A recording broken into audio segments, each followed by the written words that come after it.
بسم اللہ الرحمن الرحیم۔ حضرت ابو سعید خدری رضی اللہ تعالی عنہ سے روایت ہے، فرماتے ہیں کہ رسول اللہ صلی اللہ علیہ وسلم ایک سفر میں ہم رسول اللہ صلی اللہ علیہ وسلم کے ساتھ ایک سفر میں تھے، تو آپ صلی اللہ علیہ وسلم نے ارشاد فرمایا، من كان معه فضل ظهر فليعود به على من لا ظهر له ومن كان معه فضل زاد فليعود به على من لا زاد له، یعنی جس کے پاس کوئی اضافی سواری ہے تو یہ سواری اس کو دے دے جس کے پاس سواری نہیں ہے، اور جس کے پاس کوئی اضافی زاد راہ ہے تو یہ اس کو دے دے، اپنے اس ساتھی کو دے دے جس کے پاس زاد نہیں ہے۔ یہ بھی رسول اللہ صلی اللہ علیہ وسلم کی ایک سنت ہے کہ آپ صلی اللہ علیہ وسلم جب سفر میں ہوتے تھے تو اپنے ساتھیوں کی ضرورت کا خیال فرماتے تھے، اور جس کے پاس کوئی اضافی چیز ہوتی تو اسے ترغیب دیتے کہ اپنے اس ساتھی کو دے دے جس کے پاس نہیں ہے۔ جس کے پاس سواری کے 2 اونٹ ہیں تو ایک اونٹ اپنے اس ساتھی کو دے دے جس کے پاس سواری نہیں ہے، اونٹ نہیں ہے۔ اس سے سفر کی ایک سنت کا پتہ چلتا ہے کہ ہم جب آپس میں کہیں بھی جائیں، سفر کریں، تو ہمیں سفر کے دوران اپنے ساتھیوں کی ضرورتوں کا خیال رکھنا چاہیے۔ ٹرین میں سفر ہے، جہاز میں سفر ہے، ساتھی کون ہوتے ہیں جو آپ کے ساتھ اس بوگی میں سفر کر رہے ہیں، بس کے سفر میں جو آپ کے ساتھ سیٹ پہ بیٹھا ہوا ہے، پلین کے سفر میں جو آپ کے ساتھ سیٹ پہ بیٹھا ہوا ہے، تو اپنے ہم سفر کا خیال رکھنا اور اس کے خیال رکھنے کی ترغیب دینا، یہ بھی محمد صلی اللہ علیہ وسلم کی پیاری عادات میں سے ایک عادت ہے۔ اپنا محاسبہ کرنا چاہیے کہ ہم جب سفر کرتے ہیں تو کیا سفر کے دوران صرف اپنی ضرورتوں میں لگے رہتے ہیں یا اڑوس پڑوس کا ہم خیال کرتے ہیں۔ سفر میں بسا اوقات ایسا ہوتا ہے کہ آپ کے پاس ایک چیز ہے، اس کے پاس نہیں ہے، آپ اس سے پوچھ لیں، بھائی یہ آپ کو تو نہیں چاہیے، کھانا کھا لیا ہے آپ نے؟ اس پر میں اکثر ایک واقعہ سناتا ہوں کہ ایک عرب تھے، وہ امریکہ سے سعودی عرب کی طرف سفر کر رہے تھے۔ بتاتے ہیں کہ میرے ساتھ ایک انگریز بیٹھا ہوا تھا اور بڑی نفرت سے میری طرف دیکھ رہا تھا۔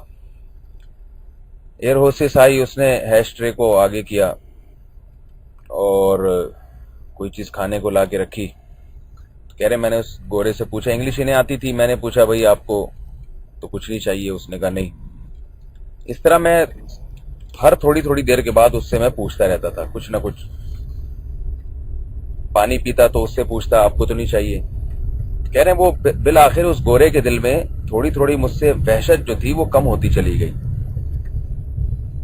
کافی دیر کے بعد اس نے پوچھا کہ بھئی آپ یہ میرا اتنا زیادہ اکرام کیوں کر رہے ہیں، کیوں مجھ سے ایسا پوچھ رہے ہیں؟ تو کہہ رہے ہیں وہ اس عرب نے حدیث پڑھی کہ ہمارے نبی صلی اللہ علیہ وسلم نے فرمایا ہے، من کان منکم یؤمن باللہ والیوم الآخر فلیکرم جارہ، تم میں جو بھی اللہ اور اس کے آخرت پر ایمان رکھتا ہے اسے چاہیے کہ اپنے ساتھی کا اکرام کرے، اپنے ساتھ سفر کرنے والے یا اپنے پڑوس میں رہنے والے کا اکرام کرے۔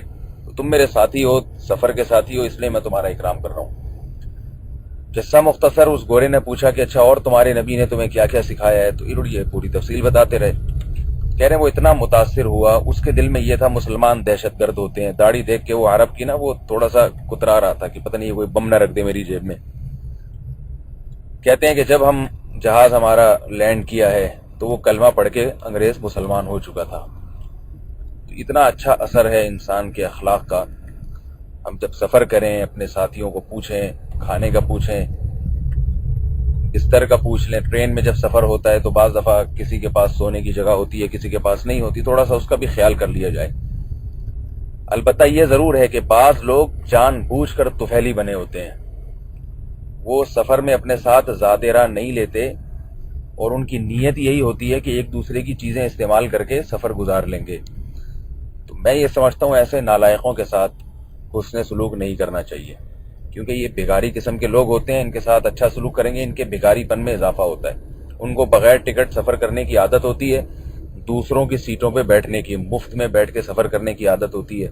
تو ایسے لوگوں کے ساتھ تعاون نہیں کرنا چاہیے، کیونکہ ان کے بھگاری پن میں اضافہ ہوتا ہے۔ اگر البتہ آپ سمجھتے ہیں کہ بھئی اس طرح کا آدمی نہیں ہے، بیچارے کو سیٹ نہیں ملی یا کوئی وجہ ہوگی یا اس کی نیت نہیں ہے، غریب آدمی ہے، اس کے پاس سیٹ کے پیسے نہیں ہیں، تو چلو میں اس کو تھوڑے اپنے ساتھ اس کو جگہ دے دیتا ہوں، تو ایسا یہ اللہ تعالیٰ کو یہ چیز پسند ہے، اور یہ رسول اللہ صلی اللہ علیہ وسلم کی سنتوں میں سے ایک سنت ہے۔ اللہ تعالیٰ ہم سب کو اس پر عمل کی توفیق نصیب فرمائے۔